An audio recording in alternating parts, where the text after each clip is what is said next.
नमस्कार मंडळी, मालवणी खजाना या माझ्या चॅनलवर तुमचं स्वागत आहे। आज मी तुम्हाला कोकणातील प्रसिद्ध आणि चविष्ट अशी एक रेसिपी दाखवत आहे, ती म्हणजे सोलकढी। त्याच्यासाठी मी इथे 1 वाटी खवलेलं खोबरं घेतलेलं आहे।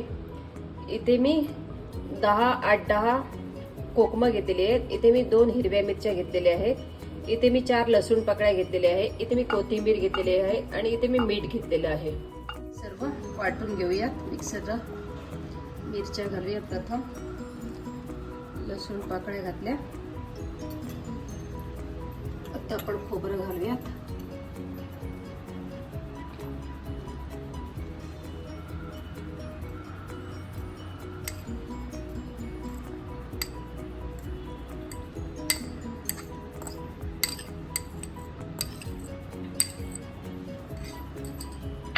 आपण यात कोमट पाणी घालूया आणि मिक्सरला लावून घेऊयात। आता आपण हे मिक्सर मध्ये वाटलेलं गाळून घेऊयात।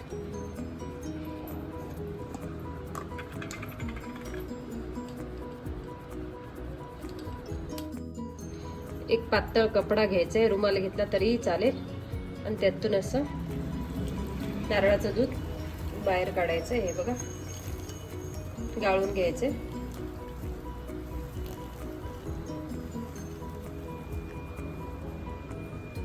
आता पुन्हा एकदा आपण मिक्सरला लावून घेऊयात कोमट पाणी टाकून।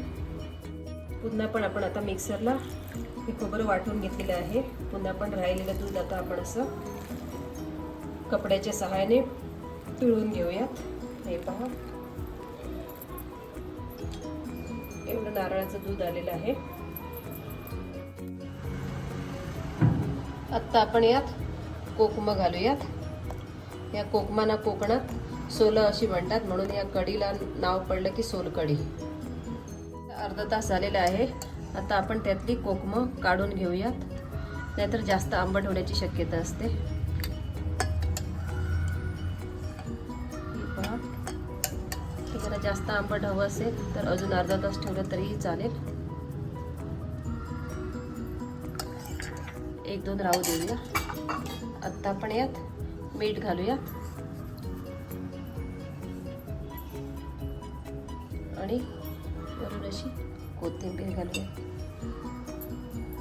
एवढं एकदम टेस्टी अशी सोलकढी तयार झालेली आहे।